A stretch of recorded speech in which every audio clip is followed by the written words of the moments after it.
नमस्कार, आदाब, सलाम, सत श्री अकाल। मैं वीरेंद्र चौहान आप लोगों के लिए फिर से लेके आ गया हूं मिशन आरआरबी, जिसमें हम एनटीपीसी, लोको पायलट, जेई और टेक्नीशियन के प्रीवियस ईयर के क्वेश्चन और एक्सपेक्टेड क्वेश्चन को सॉल्व कर रहे थे। तो दोस्तों, सीधी बात नो बकवास, हम चलते हैं क्वेश्चन की दुनिया में। पहला क्वेश्चन आपकी मोबाइल स्क्रीन पे दिख रहा होगा। प्रश्न है, सामान्यतः प्रयुक्त टूथपेस्ट की प्रकृति क्या है? मतलब कि जो हम जगने के बाद सुबह सुबह ब्रश पे लेके मंजन जो करते हैं, टूथपेस्ट जो करते हैं, उसकी प्रकृति क्या है? एसिड है, बेस है, या उदासीन है, या फिर इनमें से कोई नहीं? बताइए दोस्तों। इसका सही जवाब हो जाएगा ऑप्शन नंबर 4, यानी क्षारीय। दोस्तों, आपने टीवी या मोबाइल या अलग अलग सोशल मीडिया पे देखा होगा कि एक प्रचार आता है जिसमें कहता है कि क्या आपके टूथपेस्ट में नमक है?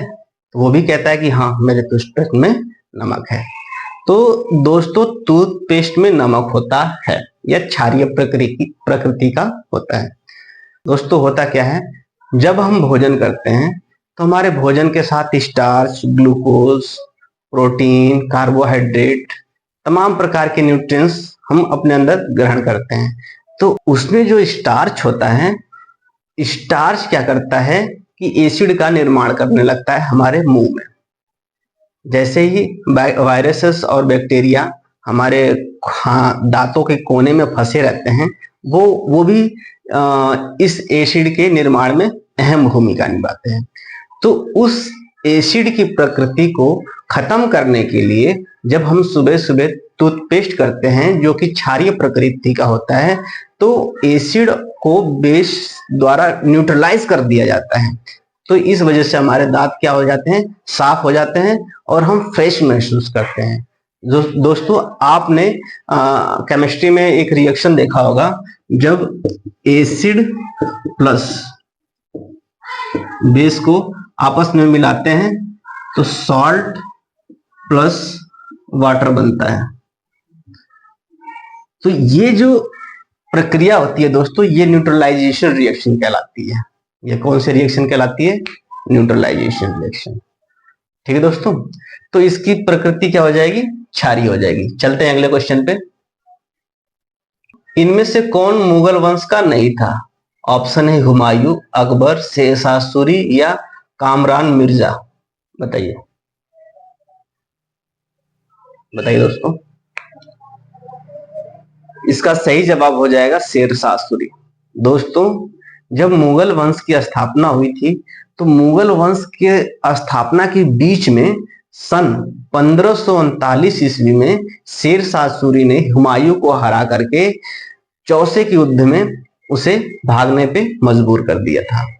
तो उसी समय दिल्ली सल्तनत पे शेरशाह सूरी यानी सूरी वंश का स्थापना हुआ था। चलते हैं अगले क्वेश्चन पे। कह रहे 15% की लाभ और 9% की हानि के बीच का अंतर 768 रुपए है। यहां जिसकी बात की जा रही है, उस व्यक्ति का लागत मूल्य कितना होगा या कितना है? बताइए दोस्तों। यहां कह रहा है कि 15% लाभ यानी 115%, और 9% हानि का अंतर कितना दिया है? अंतर दिया है 768 रुपए। तो अंतर इसका अंतर कितना हो जाएगा? 115 का हो जाएगा 115%, और 9% माइनस हो जाएगा। हाँ, और 9% को प्रतिशत में कन्वर्ट करेंगे तो ये हो जाएगा 91%। 9% कन्वर्ट करेंगे तो 91% बराबर हो जाएगा 768। बस इसको सॉल्व कर देंगे। जब इसको हम घटाएंगे तो ये आ जाएगा 24% बराबर 768। 1% बराबर हो जाएगा 768/24। तो 100% बराबर कितना हो जाएगा? यही हमसे पूछ रहा है कि उसका क्रय मूल्य क्या होगा या मूल्य क्या होगा। तो 768 डिवाइडेड बाई 24 इंटू 100, और 12 से काटेंगे, 12 दूना 24, 12 छक 72 और 4 ये 48 हो जाएगा, 12 चौको 48। तो ये हो जाएगा 64 डिवाइडेड बाई 2 इंटू 100, 2 से काट देंगे, 2 तिया 6, 2 दूना के 4 इंटू 100 यानी 3200। यानी उसका जो मूल्य हो जाएगा वो कितना हो जाएगा दोस्तों, 3200 रुपए। वस्तु का लागत मूल्य कितना हो जाएगा, 3200 रुपए। ठीक। किस रकम का साधारण ब्याज 3 सही 1/4% की दर पर 4 वर्षों में 70 रुपए प्राप्त होते हैं, बताइए। चलो दोस्तों, ये CIE SI में SI का क्वेश्चन है। SI का सिंपल इंटरेस्ट यानी साधारण ब्याज का सवाल है। इसको हम फॉर्मूले बेस पे ही करना है और कुछ इसमें ज्यादा लॉजिक नहीं लगाना है, सिर्फ फॉर्मूले पे ये सवाल रख देना है, सवाल का आंसर अपने आप आ जाएगा। ठीक है। R दे दिया है हमें 3 सही 1/2, इसको हम 3.5 लिख सकते हैं। T दे दिया है 4 वर्ष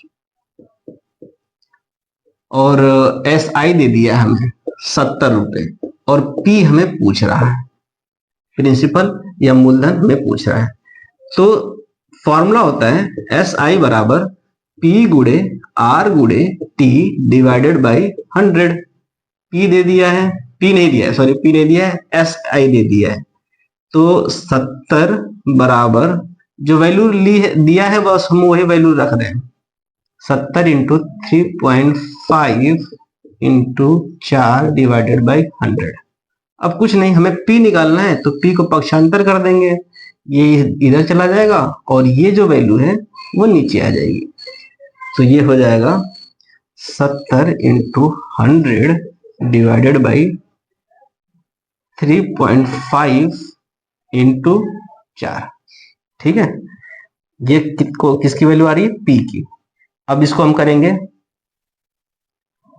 ये देखो दोस्तों 3.5 2 बार में कट जाएगा 7, 0 हो जाएगा और ये गुणा हो जाएगा 200, यानी 2000 इंटू 4, तो 4 5 20, यानी इसका सही जवाब हो जाएगा 500 रुपए। यानी वो मूलधन कितना था, 500 रुपए, जिसका 3.5 दर पर 4 सालों के लिए 70 रुपए प्राप्त होते हैं। ठीक है, चलते हैं अगले क्वेश्चन पे।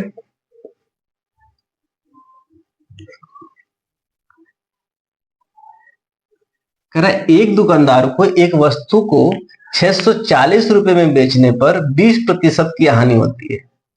दोस्तों 20% की हानि कहने का अर्थ हुआ 80%।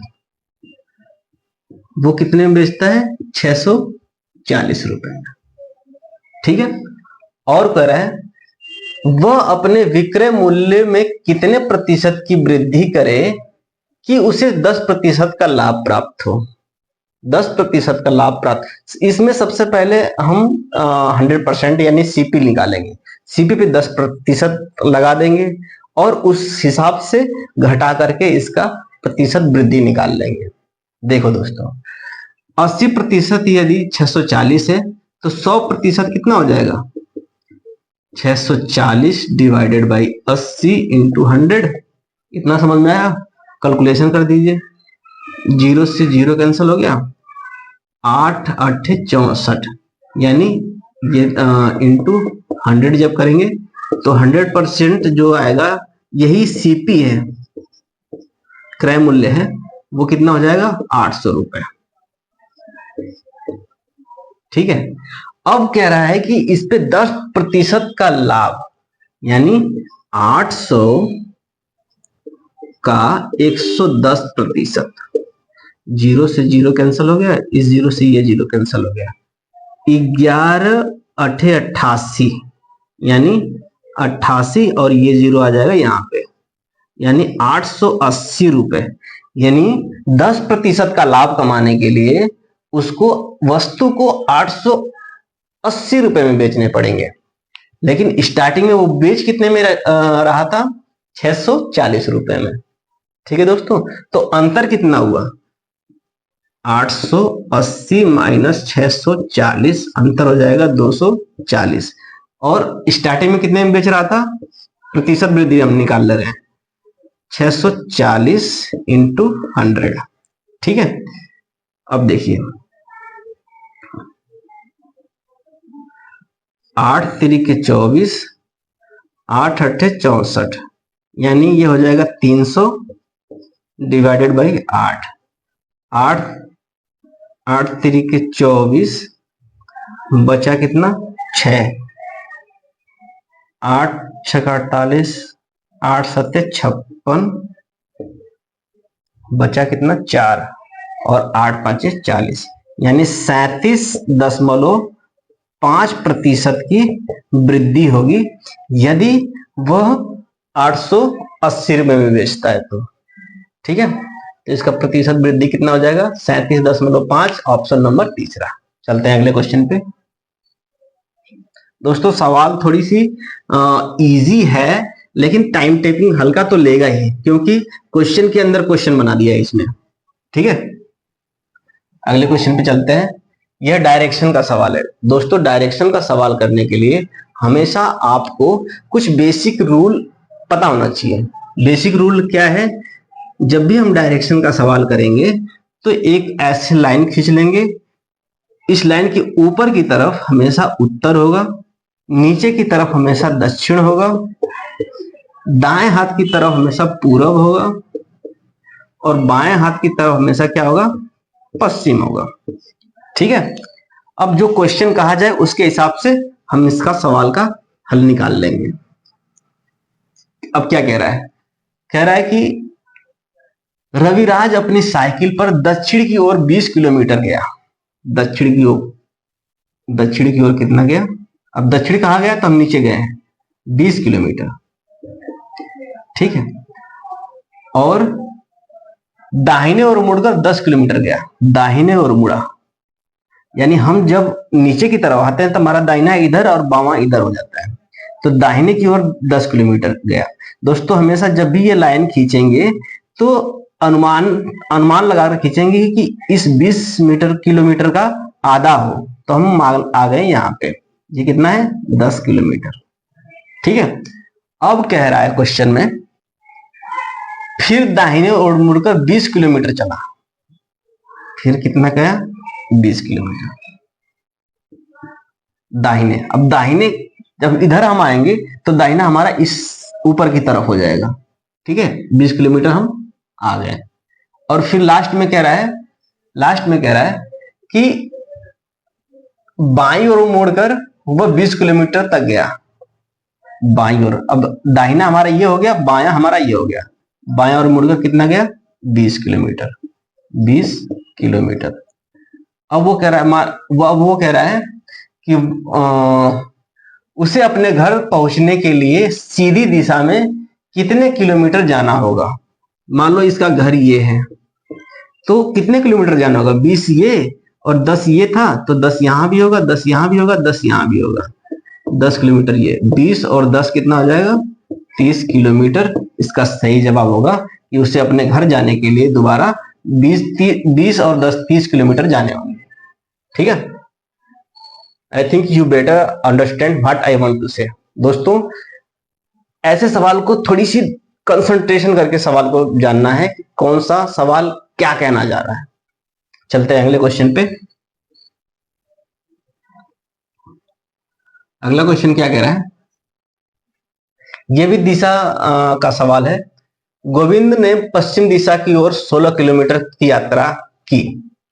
अब देखो, मान लो ये गोविंद है, पश्चिम दिशा की ओर कितने किलोमीटर 16 किलोमीटर। कुछ नहीं कर रहा हूं, जो कह रहा है उधर ही चल रहा हूं, पानी की बहाव के साथ चलिए आप, विपरीत मत जाइए। ठीक है, 16 किलोमीटर चला दिया, फिर वह बाएं मुड़ा और 10 किलोमीटर चला। दोस्तों बायां हमेशा नीचे की तरफ होगा, दायां हमेशा ऊपर की तरफ। जब आप पश्चिम की तरफ जा रहे हो तो बायां मुड़ा और कितने किलोमीटर गया 10 किलोमीटर। 10 किलोमीटर 16 किलोमीटर से छोटा रहेगा। ठीक है, मान लो हमने यहां आ गए, 10 किलोमीटर चला, फिर वह बाएं मुड़ा और 16 किलोमीटर चला। अब देखो अब नीचे जब आएंगे तो बायां हमारा ये हो जाएगा, दायां हमारा ये हो जाएगा। बाएं के लिए कह रहा है 16 किलोमीटर, फिर चला 16 किलोमीटर, ये है 10 किलोमीटर। ठीक है, अब क्या कह रहा है, वह बायमुड़ा 16 किलोमीटर चला।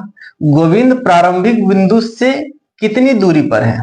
प्रारंभिक बिंदु से कितनी दूरी पे? प्रारंभिक बिंदु हमारा ये है, तो यही तो दूरी है, तो ये कितना हो जाएगा? 10 किलोमीटर।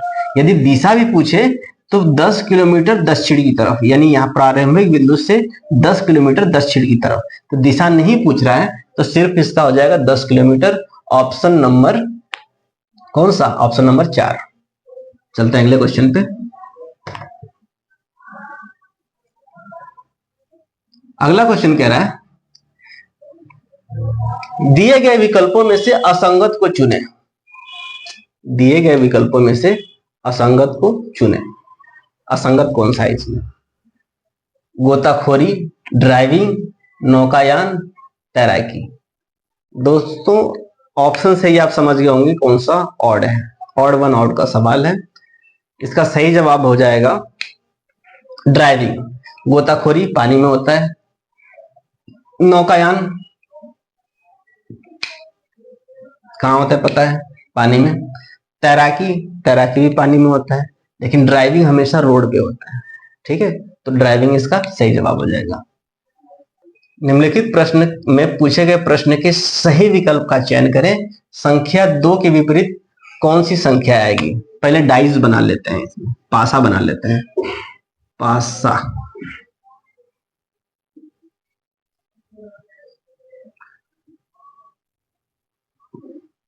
ऐसे ही है शायद।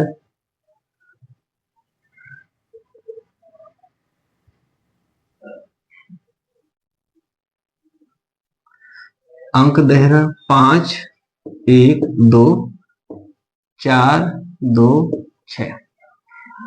ये सवाल करने के लिए सबसे पहले आपको दोस्तों देख लेना है कि कॉमन कौन सा है।